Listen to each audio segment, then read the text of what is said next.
يا مرحب بيكم في براح مع داليا حسام. المساحة اللامحدودة من الوعي والإدراك اللي هنعرض فيها موضوعات مختلفة مع ضيوف مختلفة، كلها هدفها تساعدنا نوصل للراحة والسلام والسكينة والاطمئنان. تقدروا كده تعتبروا براح هو المساحة الآمنة اللي كلنا بندور عليها، وإن شاء الله يكون المكان اللي كلنا نحب نكون فيه. النهاردة هنبدأ رحلة جديدة ونية جديدة سميناها مساحة سلام. مع مين؟ مع كوتش ريهام. هتكون رحلة مكونة من سلسلة من اللقاءات. أكيد مع مين؟ مع ضيفتي الحبيبة القريبة لقلبي، صاحبة الحضور الدافي والقلب الصافي، كوتش ريهام رأفت. مساحة سلام، نورتينا يا حبيبتي بنورك. بجد بداية جميلة جدا جدا معاكي، واختيارنا لمساحة سلام اختيار حاسة انه متناسق ومناسب قوي للعلاقة بينا وللكلام اللي حابين نقدمه للناس. الحمد لله، انا مبسوطه قوي ان انا معاكي، وشكرا ان انا ببدا معاكي. انتي عارفه معزتك في قلبي، ويا رب نوصل النفع اللي احنا حابين نعمله للناس كلها. يا رب، ربنا اللهم ينفع آمين. بينا دايما يا رب. بسم الله نبدأ رحلة بسم سلام. بسم الله السلام. مساحة السلام يمكن كلنا محتاجين نعيش فيها، بس مش كلنا بنعرف نخلقها. لو بدأنا مع كل الناس النهاردة، يعني لو اعتبرناها رحلة، شايفة ان احنا نبدأ الرحلة دي من أول محطة ممكن تكون ايه؟ شايفه اول محطه ربنا، السلام من مصدر السورس. مش هينفع اعمل اي حاجه لما مصدرت فوق. لو انا مفيش بيني وبين ربنا لينك، قناه كده، مهما عملنا مش هنعرف نوصل للسلام. فالمحطه الاولى بالنسبه لي هي السلام مع الله. يبقى في سلام وراحة. ربنا مصدر الأمان، الحب الغير مشروط، مصدر لكل حاجة، وأي حاجة أنت عايزها هتلاقيها هناك. تقبل ربنا، لو أنت ما عشتش معاه الرحلة دي في البداية مش هتعرف توصل لأي حاجة. فالمحطة الأولى السلام مع الله. أنا متفقة معاكي جدا، لأن يعني الناس اللي بتتوه في الحياة شوية وبتضيع وبتعاني وبتشوف تحديات في حياتها، بتبقى بادئة الرحلة من طريق غلط. بالظبط. يعني هي عايزة توصل للسلام بس بتاخد طرق مش هي اللي هتوصلها في البداية، زي ما انتي قلتي فعلا العلاقة بربنا. طيب نبدأها ازاي؟ يعني العلاقة دي لما تكون مشوهة بشكل ما، مبنية على خوف، مبنية على مش عارفة أحب، مش عارفة أحس بالحب ده. يعني بقوم بالعبادات بشكل طبيعي جدا كأنها عادة، عايزة أحط فيها الحب ده. قوليلي نعملها ازاي دي؟ احنا للأسف اتربينا من خطاب ديني، معظمنا بيتكلم عن الترهيب. انت طول الوقت بتعبد ربنا عشان خايف، صلي عشان النار هتدخل النار، صوم عشان لازم ده عشان هتدخل النار. فانت طول الوقت قدامك هول كبيرة كده نار. فمعظمنا اتربى خايف، معرفش يدوق الحب، مع ان هي العلاقة بيننا وبينه حب في حب. لما تسمع ان ربنا من البداية خالص خلى الشيطان اللي هو كان ساعتها بيقولوا عليه الطاووس، من كتر ما كان هو مختر بعبادته وكان اكتر حد بيعبد ربنا، لما يجي ربنا يخلق البني ادم ويقول له اسجد لي، تلاقي ربنا بيقول ولقد كرمنا بني ادم. انت كده كده واخد الستار بتاعتك، كده كده واخد النجمة، مش محتاج تعمل أي إنجاز في الحياة علشان يحبك. هو اوريدي بيحبك. المكان الوحيد اللي بتاخدي منه حب من غير شروط. تخيلي كده لو أنا النهاردة عمالة أغلط في حقك مرة وأقولك معلش سامحيني، المرة التانية معلش سامحيني، المرة التالتة هتعملي معايا إيه؟ تقولي يا ريهام أنا مش عايزة أعرفك تاني. إلا ربنا بنغلط ونرجع ونغلط ويقولك اعملي 20,000 اعملي لغاية يوم اللي اعملي وتعالي، المهم ترجعي. فهو بيحبك. ما يتهيأليش ان في مكان في الوجود، شوفي ماما بتحبني وبابا، بس حتى الاب والام ليهم حدود في التسامح او القبول، الا ربنا. فلما افهمه هعرف احبه، مش هخاف منه. اعرف ان هو دايما عايزني ابقى مرتاح ومطمن ومبسوط. هو مش عايز يضايقني باي شكل من الاشكال. بس لما افهم طبيعه العلاقه، فلما ابقى عارفه ان انتي بتحبيني او انا بحبك كده، فابقى عايزه اعمل لك كل حاجه واي حاجه.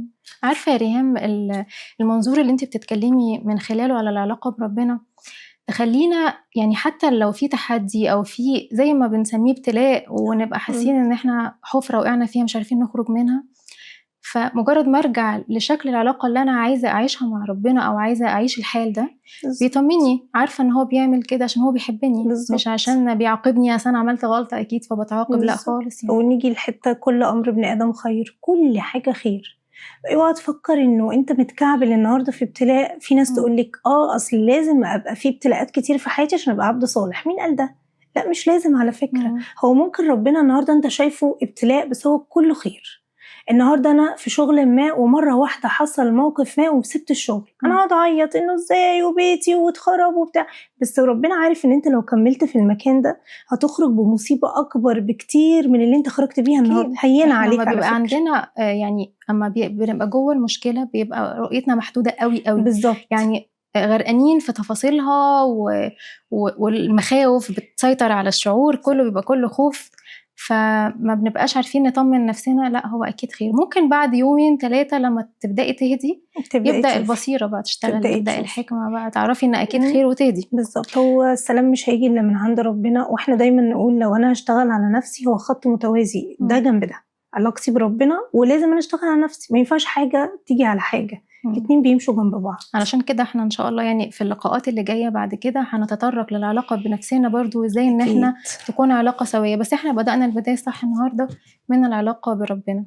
طيب لو في حد بيسمعنا دلوقتي ومعجب قوي بالكلام وحاسس براحه نفسيه، بس هو شايف نفسه بعيد قوي عن اللي انتوا بتتكلموا فيه ده، يعني انا ما بتذوقش الوصل ده، ما بتذوقش الجمال ده، ما بعرفش اعبد ربنا بالمحبه دي، طول الوقت متربية على ان انا بخاف، بس بعمل كده عشان بخاف وبغلط كتير جدا جدا. في اللحظة دي هو ممكن يبقى ناسي ان باب ربنا باب رحمته دايما مفتوح يعني ومكفول للجميع، بس هو برضو يعني هيخلص بعد ما يتفرج علينا شوية وهيقول لا مش عارف اعمل، هو بيقول يرجع تاني نقطة الصفر. قوليله كده ممكن ايه اللي يساعده يبدأ خطوة صغيرة تجاه المحبة دي. اتكلم مع ربنا. انا دايما اقول كده لاي عميل عندي جاي في البدايه، اقول له ادخل اوضتك واقفل بابك واقعد انت وهو، كلمه قول له كل اللي انت فيه، قول له انا زعلان من فلان الفلاني وانا عملت حاجات كتيره قوي، بس انا عارف ان انت يا رب جبتني في، سمعت ان بيقولوا ان انت بتحبني، كلمه باللي جواك، قول، هو هيسمعك. لانه ربنا بيجي يقول انا، وده انا مريت بيه، انا ما روحتش للتغيير الا لما اتألمت، مريت بحاجات كتير في حياتي، فبعدها قررت ربنا زقني ناحية التغيير. تعرفي لما حصل التغيير كان قبلها في قاعدة بيني وبين ربنا، كنت قاعدة بكلمه، فاكرة جدا اليوم ده، بعيط بقول كل حاجة وأي حاجة، مش فاكرة الكلام كان طالع شكله عامل إزاي، بس كل اللي قلته يا رب يتحللي كل اللي أنا فيه ده، هي خلاص بقى تنهيها، أنا لا عارفة أروح هنا ولا عارفة أروح هنا، حلها لي. يجي ده بقى يتفق مع جملة مهمة قوي، آية قرآنية، إن مع العسر يسر، إن مع العسر يسر، جوه العسر الواحد فيه يعني يسرين. آية متكررة مرتين، هو عايز يعني يقولك عشان إن ربنا عايز العسر يأكد بالظبط، والعسر الواحد فيه يسرين، ليه مخرجين. تيجي تفتكري لا يكلف الله نفسا إلا وسعها، كله في وسعك. كمان الآية يريد الله بكم اليسر ولا يريد بكم العسر، يعني أي حاجة أنت شايفها عسر هو ربنا عايز يوريك من خلالها اليسر. بالظبط. وأنا باجي أقول اللحظة اللي بتحس فيها إنه خلاص حطيت إيدي في الأرض يا رب ومش قادرة أقوم، والله في نفس اللحظة هتلاقي الفرج جاي منين ما تعرفش. هتلاقي حد بيقولك تعالى ده في شغلانة الفلانية، تعالى ده في الكوتش الفلانية بتعمل 1 2 3 تعالى نروح لها، بيجي. بس خليك مصدق في المعتقدات دي. فلو انت تايه ومش عارف تعمل ايه روح له، وانت جربت حاجات كتير، جرب بقى اللي احنا بنقوله النهارده. ادخل كده اتوضى وادخل اوضتك، اقعد على سجاده الصلاه بتاعتك، صلي ركعتين وكلمه بعد ما تخلص صلاه، او انت ساجد، انا بحب اكلمه وانا ساجده. الله. كلمه قول له كل حاجه واي حاجه، وعيط وصوت ودبدب زي العيل الصغير اللي ماسك في ديل ابوه لله المثل الاعلى وعايز منه حاجه. جرب وشوف قد ايه بعدها راحة وسكينة هتحسها في قلبك وتحس محبته ليك. وربنا مش عايز يضايقنا، خليكوا عارفين ده، ربنا بيحبنا ومش عايز يضايقنا، بالعكس ده الكون كله مخلوق لسيادتك، مفيش أعظم من كده. طيب انت عارفة يا ريهام، يعني أنا أعرف ناس كتير قوي بالذات السيدات دايما يدوروا على جملة واحدة، نفسي حد يحتويني أو حد يطبطب عليا أو حد يفهمني، أنا نفسي أفضفض، فيفضلوا يدوروا في دايرة توهان وضياع، ويروحوا لده يلاقوا خذلان، ويروحوا لده يلاقوا مفيش اهتمام، ويروحوا لده يعني حاجات كتير قوي وصدمات بيتعرضوا ليها، لأن هم بيتعلقوا أولا بالأسباب وينسوا رب الأسباب. ثانيا بتبقى فاهمة إن هي يعني فاهمة احتياجاتها غلط، فاهمة إن ده اللي هيكفي الاحتياجات اللي هي عايزاها. أنا عايزة حب فلازم هو جوزي اللي يحبني، أنا عايزة أفضفض فلازم صاحبتي هي اللي تسمعني. مع إن لو حطينا زي ما أنتي قلتي العلاقة في إطارها اللي ربنا خلقنا عشان نعيشها، يعني بالظبط، إن أنا عايزة حب أروح لربنا أشوف إن قد إيه بيحبني، بيحللي مشكلتي، بيرزقني، بيديني، بس بيوهبني الحياة الصبح، يعني بالزبط. ده لوحدها مش حب.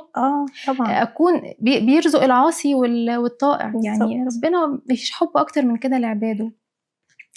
فيعني عايزاكي توجهي كلام للسيدات بالذات اللي بتدور على الحب بره عند بني ادمين.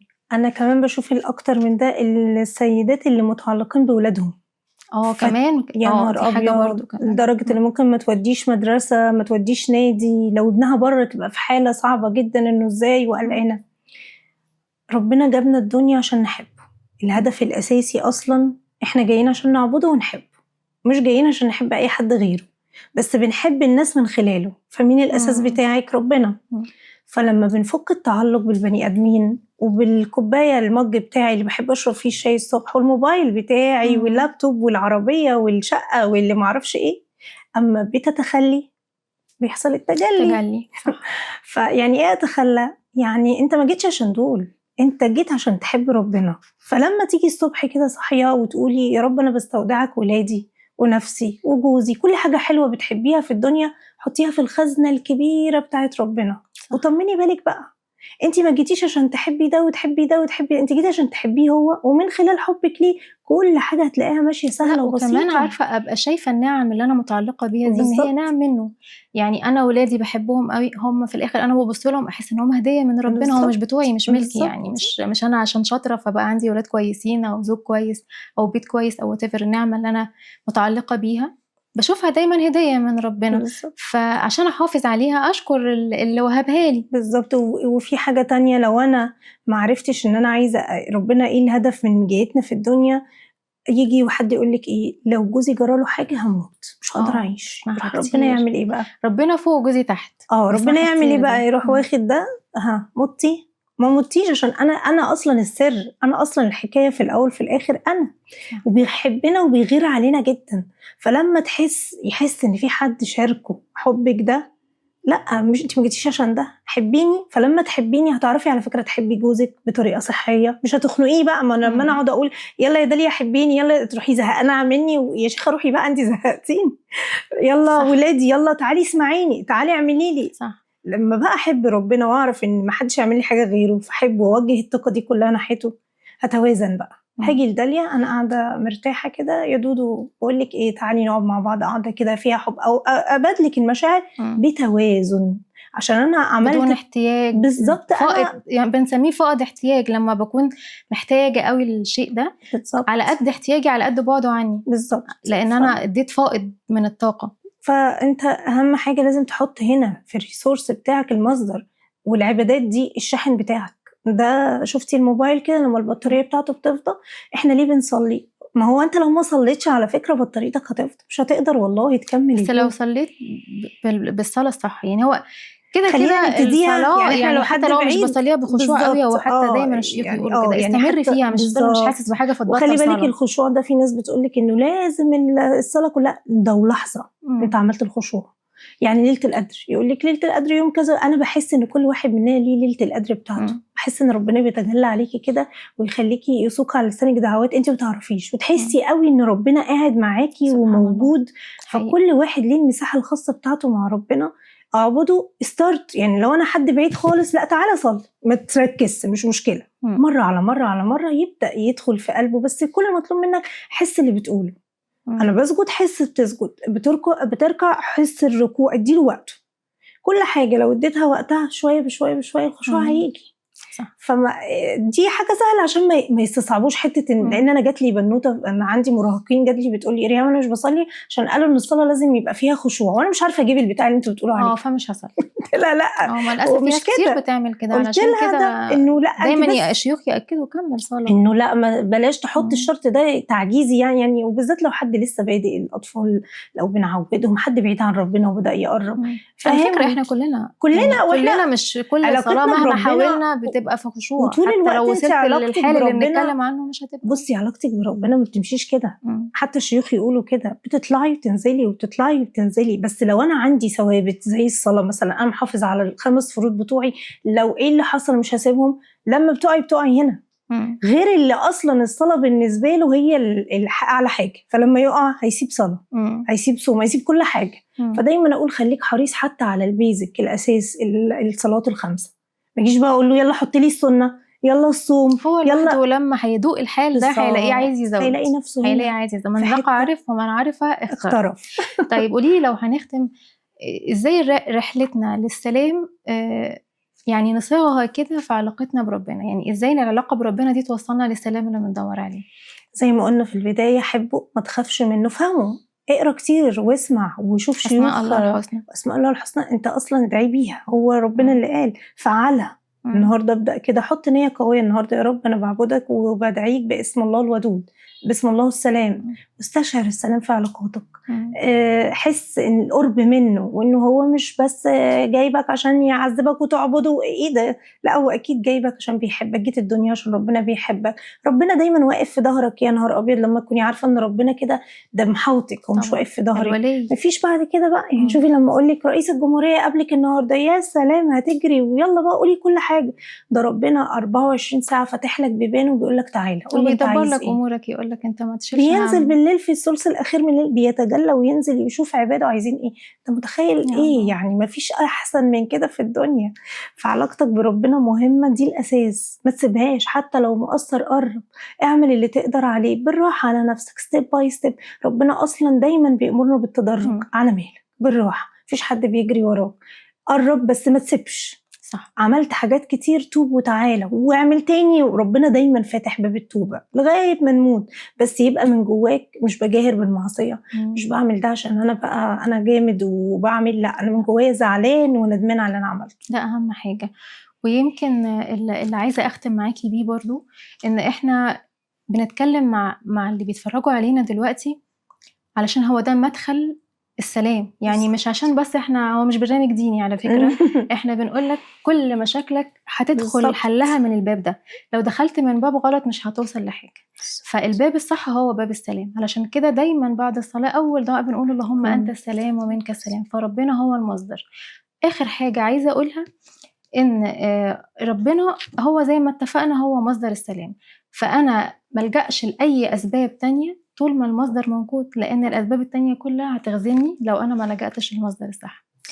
خلصت حلقتنا دلوقتي، نسيبكم على خير ونشوفكم الأسبوع اللي جاي في موضوع برضه مع كوتش ريهام، نكمل رحلة السلام ونشوف المحطة التانية هتكون إيه.